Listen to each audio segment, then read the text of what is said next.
Thanks for sticking with us here on 13 On Your Sidelines. Forest Hill Central is coming off a district title winning season. Reese Puffer, meanwhile, trying to rebound from a tough 2024 campaign. For the second straight year, these two squared off to start the season. Fun fact, the rocket inside Rocket Stadium, it's real. It was designed in Germany in the 1940s for space exploration. All right, let's get to the football now. Forest Hill Central, Reese Puffer in the second half. Rangers pick up where they left off. Nick Williams, he's going to spin out of the pocket, launches a missile. See what we did there. Finds junior Luca Nuo, who runs it in, making it 18-0 to start the second half. The Rockets finally fire up those engines as Braylon Swain heaves one up. He's going to find Mason Dark in the end zone. That scores the first touchdown of the season for the Rockets. They would miss the extra point, leaving it at 18-6. But you know what's hard to do? Stop a rocket after it's launched. Midway through the fourth quarter, Swain takes it to the skies again. This time it's sophomore Jamichael Williams in the end zone. Brings it in. The celebration would be short-lived, though, as the Rockets end up falling short to the Rangers tonight, 18-12. Kenowa Hills and Forest Hills Northern both showed some promise last year. This season, they're both hoping to escape the middle of the pack and become the top dog. Tonight, the 33rd meeting between the Huskies and the Knights. This one back and forth. After being tied at halftime at 14-all, the home Huskies got the action going in the second half. Joe Purchase picked off the Kenowa quarterback early in the third quarter. Forest Hills got on the board first in the third frame, 7-yard quarterback keeper from the junior Owen Ostapo. He had a big year last year, back for more. The Knights would answer quickly, though. London Hampton takes the handoff, makes everyone miss from 6 yards out. Scoreboard flips again. Just a few minutes later, Ostapo calls his own number again. He scrambles for the 69-yard score. Nobody's catching him. That would give FHN the lead. Kenowa, though, they're going to come back with a quarterback touchdown of their own, fighting through several defenders. 2-yard score. Look at the celebration, telling the Huskies they're a little too small. Just over 2 minutes now in the game. Crunch time we go. The Huskies lining up for a punt, but the punter, trouble with the snap. Ball was free. Blunder there leads to Kenowa Hills having the ball in Husky territory. It all comes down to this. 10 seconds left. Riley Smith to take the lead and drills it. What a way for Kenowa Hills to leave Forest Hills Northern with a victory. They take this one 31-28. Coopersville hosted Ludington for the first time ever tonight. This is the game we tried to show you earlier. Ludington led 20-13 at half. They moved to Mikey Himes. He gets on the doorstep of the end zone. Cam Gunnisell puts it in on the next play, 27-13. To the fourth, Gunnisell takes it himself. He shows why he got offers from Ferris, GVSU, and Davenport. 33-13 Orioles. Next week's in-studio guest, the Coopersville cheerleaders, looking for something to cheer about. Champ Kelly gets his pass tipped. Owen Monti, heads up play, just like they drew it up. That's about the only thing that went right for the Broncos this half, though. The Orioles pitch it to Messiah Himes. He's going to get in from 25 yards out. Ludington gets a statement win over Coopersville, 40-13. Every year when I interview high school football seniors at summer practice, I ask them what they're going to do to make sure their senior year is a good one. But at Tri-County, there's one player in particular that doesn't need any extra motivation to hit the field. Tonight meant everything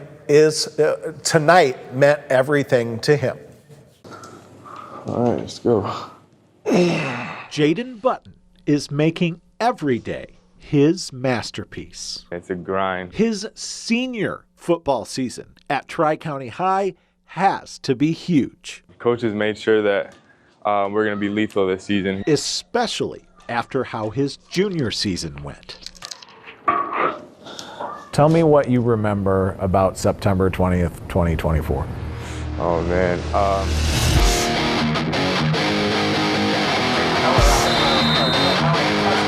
This is one of the longest running rivalries here in West Michigan, 57 years to be exact. We were 3-0, they were 3-0. It's been a long time since Nuevo was 3-0. And And it's been a long time since Tri-County and Newaygo were undefeated to play in that game. Our Father, art in heaven. It was big, and the moment was awesome. Like, you want your kids to have those moments. Tri-County was down by 5 in the fourth quarter. I remember tackling Newaygo's quarterback, taking a couple steps and just starting to fall, and I just hear muffled sounds.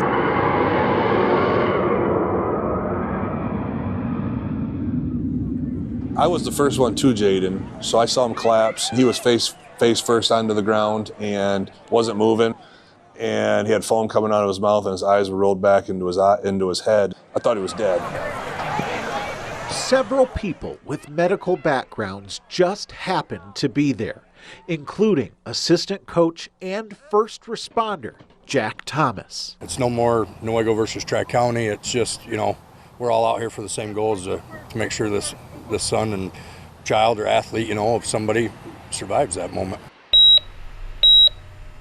A couple hours after hitting the hospital, I just started, opening my eyes, and I was in a hospital bed, seeing my family around me. They came in and told him he'd not play again.